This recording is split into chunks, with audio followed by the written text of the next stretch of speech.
Ayan, andito po kami ngayon sa Balubad. Medyo gabi na, Balubad first po. Mga kabulaklak. Nagawa po ako ng simbahan nila. Ayan po. Ayan.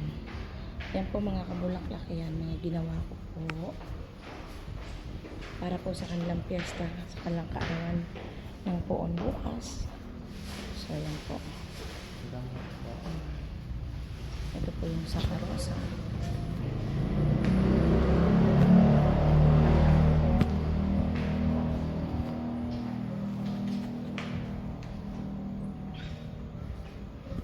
Ang ginawa ko, mga kabulaklak. Ayan.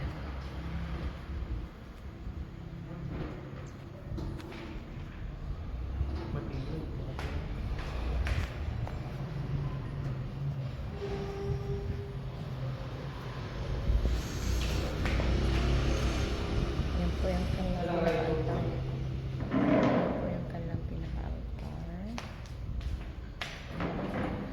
Ayan, mga kabulaklak. So, kayo po, kung gusto niyo po magpaayos ng simbahan at karosa, anytime po, pwede po kayo mag-chat sa Bonus Flower Shop.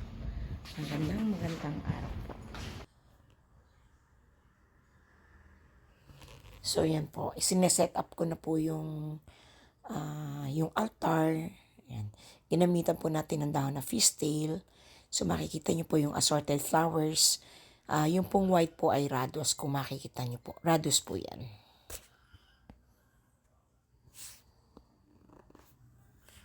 So, yan po yung altar. So, yan po ang ginamitan po natin ng assorted flowers. Sa Bonus Flower Shop. So, anytime, assorted po na Malaysian. Tawag po kayo. So, yan po ay flowers for all occasion. Pang piyesta po ng San Andres Apostol dito po sa Balubad.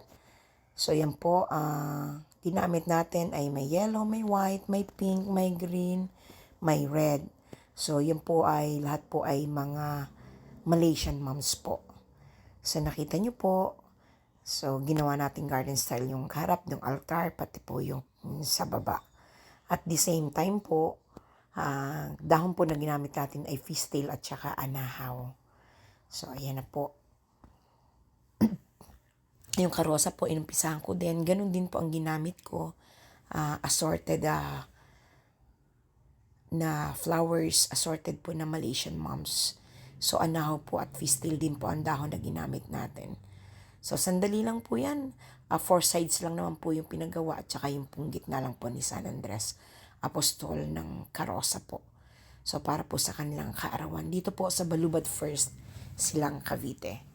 So, maganda naman po ang kinalabasan at pumartner po dun sa kulay ng kurtina niya at saka dun po sa kanyang karosa sa pinagpapatungan po ng poon. So, ayan po. Makikita nyo po. At naging makulay ang kanilang simbahan. Kasi nga po, white pula. Maraming salamat po.